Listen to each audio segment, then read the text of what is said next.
And so it's important then to be able to actually have the space, the emotional space available for your kids. And so when dads have these feelings, which I think a lot of dads do because it is a demanding life, take an inventory of all the things that you're doing Mm. and take an inventory. Through taking that inventory, try to understand really what's important to you.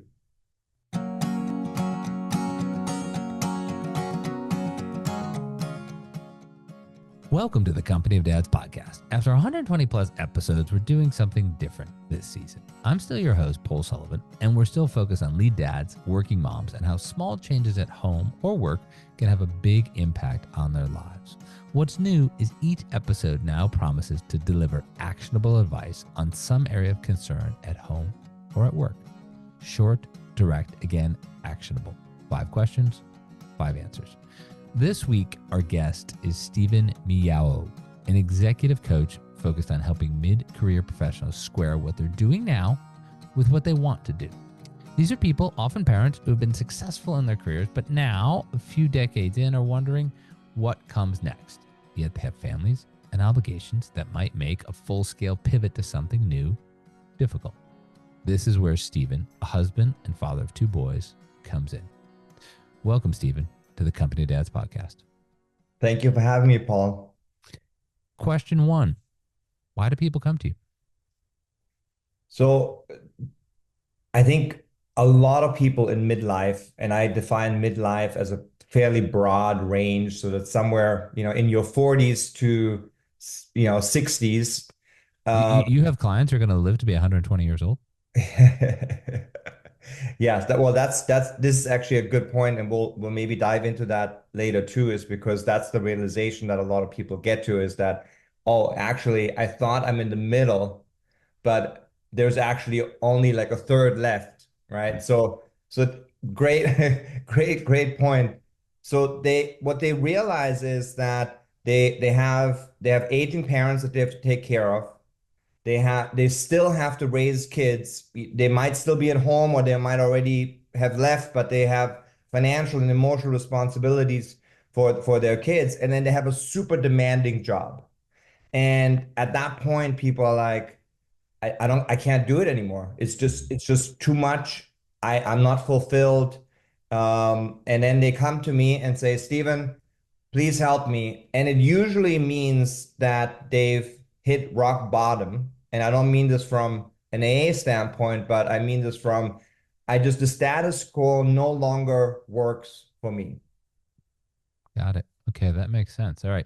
Question 2, when these people come to you, how do you help them make the change that they want to make? So the first thing that we do is we assess where they are today. What's your current situation? And where is your energy going towards? Because what we find is that most people spend time on things that are actually not important to them. So we have to figure out where is the energy flowing from a time commitment standpoint, and are these things that excite me and that get me up in the morning, or are they draining my energy? And through that exercise, we identify really what's important to them. And then once we've identified what's important to them, then we can figure out what it is that they need to do. Are there certain things that they might not have to do anymore? Are there certain things that they want to lean in more to? And we can talk a little bit more, in detail later, on, specifically how that might affect certain dads, and their responsibilities. Yeah, but in general, let's just drill down on that a bit more. When you say, spending time on things that don't really, matter to them or don't fulfill them, I mean, that's part of life. I mean, I was folding a duvet last night with my daughter. I got to fold towels at some point tonight while I'm watching the news. I mean, nobody wants to do those things. So when you say things that don't come, be a little bit more specific as to what those things are. I'm guessing they're not, the typical, chores of life. Yeah. So, if you're, I'm a working dad, and I spend, probably half of my waking hours, maybe not quite, a third maybe of my waking hours raising kids. But in my workday, I used to have to be in meetings, in Zoom meetings for primarily for the last years for hours on end. And what I've realized was that it totally drained me. It was these meetings where there were 50 people on the call, and I had to pay attention because I would be called on with my expertise, but it might or might not happen. Even if it did, it was maybe like, a 5 minute or 2 minute part of the whole hour. Right. And every time after this call, I was thinking to myself, I think I'm going to shoot myself. It's so draining. And so that was an example of I can't do this anymore. I can't have a life where I'm spending most of my waking hours on Zoom, on meetings that actually don't pertain me. And I'm sure a lot of your listeners can relate to this because this is one of our time's big pain points that we have. And so that's one of the impetus for me to have changed my life, because I no longer wanted to live that life where I'm going to be on Zoom most of my day, spending time listening to things that didn't really pertain me. But you have to be part of it. Yeah. But the way you got past that is you made this wholesale change in your life to focus more on being an executive coach. Is that correct? Exactly. Yeah, exactly. Interesting. I like it. We are the Company Dads podcast. So question number 3, what are some tips you have to help fathers specifically balance demanding careers, obligations that they have with being, super involved dads? I think this is such an important question, because I think a lot of dads do not take the time to actually think about it, right? They just are grinding it out. They say, I have these responsibilities. My wife has maybe a super big job, and she can't be taking care of the kids, and I'm gonna carry it all. So I'm gonna be a successful, gonna be success in my workplace, and I'm gonna be good at what I do as a dad. The problem that I've experienced was I had this really big job. I was traveling all around the world, and I wanted to be there for my kids.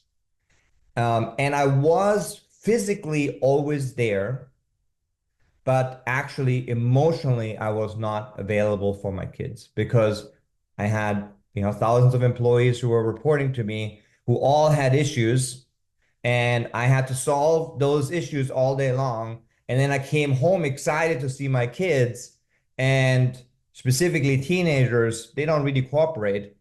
And so they're not just like, hey, dad, let's have a great conversation about, my day and, feelings. It's mostly, non-engagement. And because of that non-engagement, I was often happy when they wanted to just go to their room and did their own thing, because I was so exhausted. And so it's important then to be able to actually have the space, the emotional space available for your kids. And so when dads have these feelings, which I think a lot of dads do because it is a demanding life, take an inventory of all the things that you're doing, Mm. and take an inventory. Through taking that inventory, try to understand really what's important to you. And you can then create 3 core buckets. One is, I'm no longer going to do that, right? And bucket number 2 is, I'm going to outsource that, have somebody else do that, right? So going back to your Yeah. folding your laundry, maybe I'm going to say, I'm going to send my laundry out and have somebody else do it. And people are going to say, well, it's going to cost a lot of money.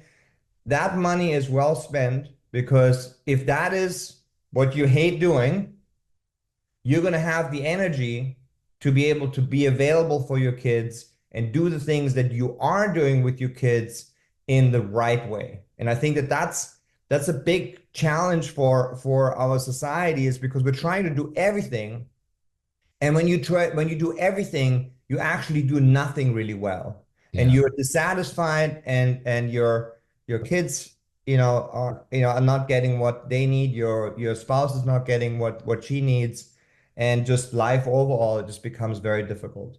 It's such an important point you make there. There's this sort of myth of the multitasker, and the research shows that really only about 2% of people in the entire world can multitask. So that means 98% are just doing multiple things badly at the same time. But the story you tell about, still having so much of your brain space occupied by work, by other people's problems. Last year we did a limited run series called Lead Dad Diaries, in which we followed this one dad, Skip Cherry Holmes, who's a very well-known bluegrass musician. He now does all of our social media, but we followed him as he made this transition from guy touring 200 plus days a year to lead dad. And one of the things he told us, before he came to work for us, was that he had a very similar experience to what you had. That even when he was home, the 160 days a year that he was home, as opposed to the 200 he was touring, he was thinking about touring. And his children would come up to him, they'd talk to him, and his kids are young, and he was still occupied, like, how much is it going to cost to put fuel in the bus? Are all the guys going to be there? Where are we going to stay when we get there? What are some of the things that you did personally, and what are some of the things that you share with individual dads when they need that break? Because in some ways, going to an office and coming home, you at least had the physical break of your commute. Now more and more, if we're working in another room of our home and then going full on into the rest of our lives, that there isn't that sort of buffer zone. So what did you do, and how do you coach, other dads to come up with a way to create that break in that space? It's an important question. I think that a lot of people always look for a quick fix. Mm. What's the one trick? Or, Instagram always tells you, like, do this one thing, or TikTok, right? Whatever that might be. And there's no easy way to do this. So what dads have to do is they have to really do the work to understand what is important to them, so that they can then actually make a pivot if necessary, because the current life that they have is no longer sustainable. And so this pivot might mean that you're going to be working remotely, right? So you don't have to go, you have to spend time in the office, or it might mean that you're working part-time, or it might mean that you are doing something totally different, right? So that's how I decided that I wanted to be a coach. I think also it is much more fulfilling to me, because in the second part of my career, it's much more about me helping others than me accelerating my own career. And I'm sure that a lot of people who are listening can relate to that. But this life enables me to spend time with my kids, right? So I have a special needs son who is lovely and inspirational, but is a handful. He's is essentially like having a perpetual 2-year-old. Mm. And so today, my nanny is sick, and we have a school potluck, and so because I'm a coach, I was able to reschedule my clients today. And I'm able to go to the school. I was able to this morning make mac and cheese that I'm going to bring to the potluck. And I don't have to stress about not being able to answer to emails or text. And this pivot allowed me to be able to do that. And so there's no easy fix. Mhm. Um, if this life no longer works for you because it's too stressful, make a pivot. That's great. Question four. We all want to be fulfilled. Many of us would like to be able to make a pivot if we could, but I'm sure there's some listeners out there saying, yeah, this is great for Paul, this is great for Stephen, but I make X and my family depends on me making X. Or even worse, I make X and my family spends X plus Y. how could I ever pivot? So the question 4 is, you know, how do you help dads, balance what they want to do with what they need to do to sustain the family structure that they've helped create? There are definitely dads that have multiple jobs and they're struggling to put food on the table for their family. It's very hard. It's very hard to to to get balance when you're just struggling to survive. There are, though, many people that actually don't struggle to survive, but they think that they're struggling to survive because they are part of the hamster wheel. Mm-hmm. So what happens when you're in mid-career or midlife, that you have to think about has my definition of success changed? Or actually, maybe some people have never actually thought about what their definition of success was, but I actually need to think to themselves, what is my current definition of success?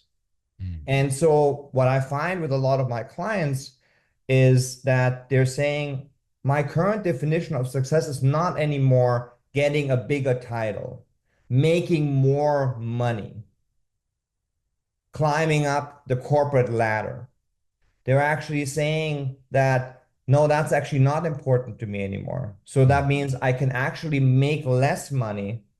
I do not have to have the big title because the title that I most cherish is actually dad. I like it. That's great. Um, Question 5, and this is something that when you and I were talking before, you brought up, and I'm fascinated by it. But you have this theory called the life first approach to work, and I like that because just like the phrasing of it, because we so often we talk about work life balance, work life integration, work life sway, but you have this theory of the life first approach to work. What is it, and how does it get implemented for working dads? So there is no separation between life and work. Work is needs to be part of life. And so what most people have done is they've picked a career Mhm. and then try to fit their life around their career. That means kids, wife, most likely your health goes to the wayside. You no longer have friends. And I think specifically for men and for dads, that's a very difficult one. A lot of men have very few real friends, right? What a real friend is somebody that is totally useless to them from a monetary standpoint, right? It's just somebody that is just there because you like them. And so all of these things fall to the wayside or you're trying to fit them in, right? And it should really be the other way around. It should be, what do I want my life to be? I want to be, I want to be a good dad. I want to be available, emotionally available for my children, for my wife. I want to be able to provide for my family. And I want to be healthy. So I need to exercise. I need to eat well. I need to sleep. I need to have at least 7 hours of sleep. How many dads, specifically when they have young kids, are able to do that? And so on, right? So all of these things you need to identify and say, these are the things that are important. And then what kind of career can I have to support this kind of lifestyle? And luckily today with technology and with this portfolio approach to working, there are a lot of different options that people have. Most people don't think of those options because they are stuck in their career, right? So they started out as a, let's say, junior financial advisor, on a financial advisor team, and then they, grow up and they rise in the ranks, and then they become a financial advisor, and then maybe they're going to become, a manager, and then they're going to, grow up and go into management of the company, and that's just what they think they need to do. Mhm. But it is important to understand that no, you don't have to do that, because actually that doesn't give you the satisfaction that you want, because you want to have all of these things. And so this life first approach enables people to rethink how they're living, and hopefully through that rethinking and in a process of going through of executing on that, actually living much more satisfied lives for themselves, but also for the people that they love. I can imagine when you present this to a lot of your clients that there's, perhaps a sense of guilt that, can I really do this for myself? I have this obligation to other people. Where were you when I was 22 years old and stumbling into this career that I've now had success at 42, 52, 62? How do you help them get past that guilt if they are, making a fundamental change to their careers and to who they are? I think actually it's not so much guilt as it is fear. Okay. So, I mean, humans are conditioned to fear. Mm-hmm. So even if everything goes well, we're still afraid of things. Because, when we think back, thousands of years ago, the humans that were fearful, the ones that survived, the Right. ones that, were not fearful, they froze in the winter, they didn't have, enough food, the wolf got them, etc. Right? So we're conditioned to fear. And so even if we have a good life, Yeah. we still fear that we don't have enough. And so a lot of my clients are in that situation where they think that they can't do it, and they think that they would shortcut their family, or even also a lot of times the parents of my clients are like, why are you doing this? Mm. Why are you leaving your big corporate job? Why, because they don't understand that you can actually have a life first approach. So a lot of outside people will come in and not they don't want to, but they will make you feel bad about the choices that you're doing, or question, that you're doing it. Just work another 5 more years. Mm. Don't give up that big bonus that you're going to be able to get. And my favorite one is, the companies always give you these stock options, or if you're lucky, Right. and then they always roll over, right? And so you continue to think, well, no, I can't leave now, I can't leave now, I can't no. And that's exactly the intent of these plans. And so it is really the fear rather than the guilt, and overcoming that fear is very difficult. It's very challenging. And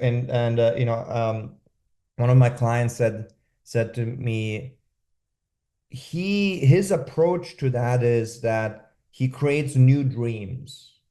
Mm. And so when this dream that you currently had that no longer works, then he lets go of that dream and creates a new dream.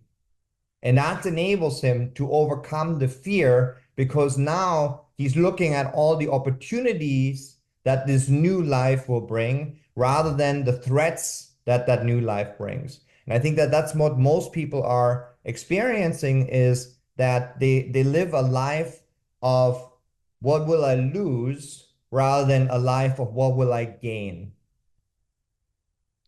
Stephen Miyao, executive coach based in New York City. Thank you so much for being my guest on the Company of Dads podcast. One last simple question.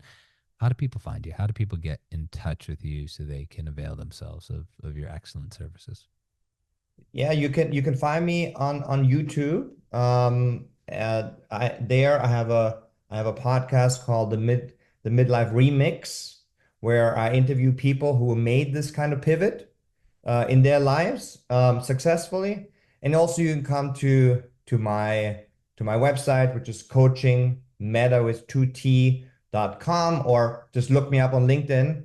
Happy to talk to you. And thank you for having me on this podcast. I think it's a very important message that you're bringing to a lot of dads, and more dads are experiencing, these challenges. So thank you for doing this. Thank you again, Stephen. This has been great. I really appreciate it. Thank you. Thank you for listening to the Company of Dads podcast. I also want to thank the people who make this podcast and everything else that we do at the Company of Dads possible. Helder Mira, who is our audio producer. Lindsay Decker, who handles all of our social media. Terry Brennan, who's helping us with the newsletter and audience acquisition.